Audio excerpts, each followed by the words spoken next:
Alright, so the Mario Brothers movie appeared in the theaters this weekend. I went to actually see it on opening day. One of the first movies I've ever seen on opening day because a good friend of mine invited me to see this one. What did I think about it? I'll tell you in this video, but before I do that, please go down below and tell me, what did you guys think of the Mario movie? It's actually surprisingly very controversial, which it shouldn't be because it's a flipping kids movie. But also, if you want to hear my friend's reaction, I uploaded an initial reaction yesterday on my shorts. Go check that out as well if you're interested in knowing what he thought. And with that said, let me give you some background on my experience with Mario.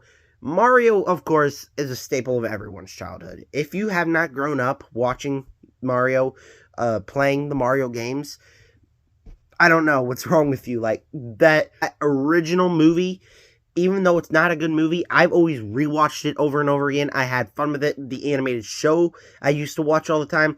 I grew up playing New Super Mario Bros. Wii, and even though I'm only 17, I grew up playing the old NES, the old game Super Mario 3. I played all those games, and so going into this, not only did the trailers, I think, look absolutely stunningly good, but it just looks so nostalgic because I grew up playing these games, grew up playing Mario Kart, grew up playing all the Mario games, and then I also had this worry because I felt like the trailer was trying to do too much. I just had a feeling that instead of being a solid one-and-done movie, it was just going to try to cram in way too many things that just would not make sense in the end. So, of course, I always had that steady level of nervousness. Going into this one, I was like, 90 minutes. Hopefully, it's a one step forward, get there, be done, fun movie. Was it that? And just right out of the gate, the Super Mario Bros. Movie by Illumination is not anything necessarily 100% special, but it's actually not a bad movie. Illumination has a terrible track record with their animated movies, and their movies, period. I do not like Illumination Studios as a movie studio. I think 9 times out of 10, their movies end up being overcrowded, overlong, over-dragged out, over-boring, that there's only been a couple of movies that I've really liked. I liked the first 2 Despicable Me movies, and I like The Secret Life of Pets 2, and I like this movie. Those are the only ones that I truly, absolutely, really like. This is another one that does work for it. And not because it's their own original story, but because it's a Mario movie. And you walk into this one, and people are saying, oh, well, all it is just Easter eggs, and the story doesn't have any real value. Like, shut up. Just shut up, bro. Because what do you walk into a Super Mario Bros. Movie wanting a big, extravagant story about Mario and the emotions? You walk into a Mario Bros. Movie to see Mario fighting Donkey Kong and racing, and that's what the movie gave us. It was very fun. The voice cast was great when I could hear them. Yeah, that's right. Our theater was pretty quiet, except this little kid that was sitting right by me and screamed the entire movie. No, that's not a joke. He was literally standing there going, every time he goes, Mario, get him! And the mom was just scrolling on her phone the whole time. Like, woman, shut your kid up. Like, I paid $20 plus another $20 for food to go sit the Mario movie that I really wanted to see, and you have the audacity to let your stupid kid talk? Like, that was rude. Sorry, rant over. But overall, the voice cast, very good. Chris Pratt, everybody was worried. I was not worried. So much people hate Chris Pratt for stupid reasons. Their reasons? He goes to church and they don't support the LGBTQ community. Of course they don't. Because that's not God's will. That's not something that God supports, so why would the church support it? Rant over. He was great in this movie, obviously, because he's Chris Pratt.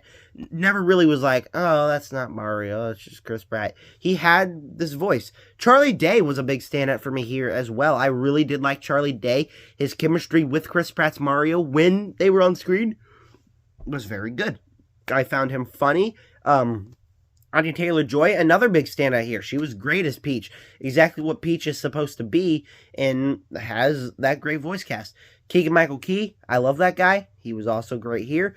Jack Black as Bowser, big standout. And he had the lines where I laughed the most. Like, he was playing this piano, singing a song about Peach, and that was just absolutely hilarious to me. Absolutely funny. Jack Black was great, and we all knew Jack Black was going to be great the moment he was cast, because it's Jack Black, all right? Jack Black is absolutely amazing. The voice cast, the animation, also really great. This is easily Illumination's best animated movie.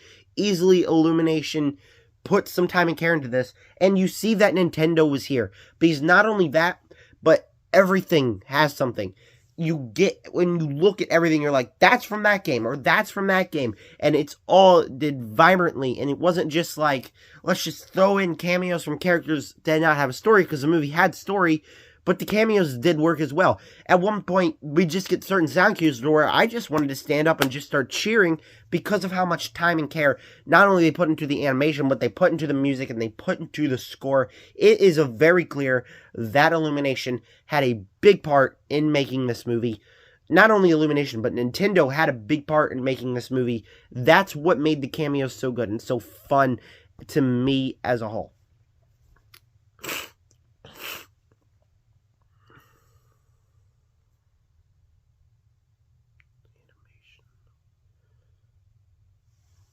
And overall, you go into this movie to want a Mario movie to where you sit down for 90 minutes and you just have the time of your life. That's what the Mario movie was. I sat down 90 minutes. I did enjoy it. I did have problems, but going through it, and like I said with the cameos, just this movie was like No Way Home. I just wanted to stand up and just start cheering the whole movie because of how much time and care they put into the cameos. The story isn't necessarily all there. It much rather would have had it be the reverse. Peach gets kidnapped instead of Luigi, because Luigi is definitely sidelined, and that is a waste of Charlie Day. But again, it's not about the story. You don't go into this for the story. You go in this because it's a Mario movie. You walk in, you have fun, you walk out. That's what this was. I can totally see myself back in the day being 12, 13, maybe even younger, walking into the theater for a Saturday afternoon like me and my family used to do, and just sitting down for a couple hours and watching the Super Mario Bros. Movie. That's what this is. That's what works about it. That's why it's a good movie, because it focuses on what it wants. It's a kids movie that adults and super fans of Mario will really enjoy. Doesn't really need to be anything else. Of course, I do have a couple of negatives that I'm going to share with you here. The first of which, the movie has a weird pacing problem, to where the first part of it is where Mario and Luigi actually are on screen together, and their chemistry there is peak. There's some funny moments, but then the moment they get sucked into the Mushroom Kingdom, they're separated, and Mario is just like, where am I? Oh, I'm in the Mushroom Kingdom. Totally heard of this before. And so just like that, he finds a princess, off on their journey. Their journey begins, and then the whole middle act just feels like rushed. They get to Donkey Kong. The movie slows down. He fights Donkey Kong. Final act. Movie over. And I definitely could have used another half hour, at least another 20 minutes, because how cool would it have been Mario going to all these different worlds. They went to the jungle world. Imagine if they went to like the air world or the sand world, and we spent some time in those worlds. And then imagine if we got more action pieces and the more of what Mario does, instead of it just being, okay, get there and final act. And when we got to the final act, the movie slowed down, thank goodness. It gave us some time to breathe and gave us some time to make a genuinely entertaining final act, but it was just a little too late, as the middle act just felt so rushed. And at that point, I was just like, okay, this just feels like a fever trip. And it was okay, because the way it ended out, it was very cool. It even ended out in a unique way. I did not think it was going to end out that way. I thought they would definitely save that for a sequel, but the way it ended out was pretty good, and it really did work. Was the movie crowded? People were asking me when I said in the beginning, did you think the movie was crowded? No, like I said, I think there could have been more stuff, because it doesn't just feel like we're throwing in Super Mario Galaxy, we're throwing in Mario Kart. Feels like a singular Mario movie with just all these references that true fans like me can catch. And I think that really works. What they did there really works. Because, sure, the movie does feel rushed. I could have used more. But overall, there's not really much to complain about, because it is just an hour and a half Super Mario Brothers movie starring an excellent voice cast and just fun, get to point A to point B. That's what this movie was. It worked because that's what the movie was, and that's the only thing they were trying to go for.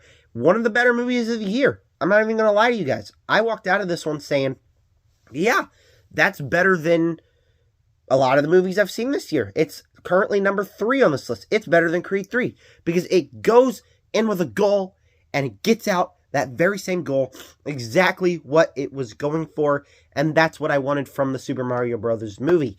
So the Super Mario Brothers movie, one of my most anticipated anime movies of the year, the second one, because of course I gotta be anticipated for the new Spider-Verse movie, it's getting a B+. Nails exactly what it's going for. Not much else past that. It's not really super special movie, but if I was invited to go again, if I was invited to watch it at my house when it releases, I wouldn't be against it. I would say, sure, it's a fun enough Mario movie with Easter eggs to get the fans pumping. That's all it needed to be. That's what it was, and that's what I got. I've seen Breaking Bad Season 2. I'm going to do a Mandalorian Season 1 and 2 plus Book of Boba Fett review tomorrow because I have not watched the new season of Mandalorian yet because I was watching Breaking Bad Season 2. So I have all those reviews coming. Plus, I might go see the new Dungeons & Dragons movie next week. I really hope I do because I'm really anticipating that. But I got a whole bunch of videos. I got to rank the movies I've seen in March. That will be an upcoming video. But with that said, subscribe to join the Nerd Army. Peace out.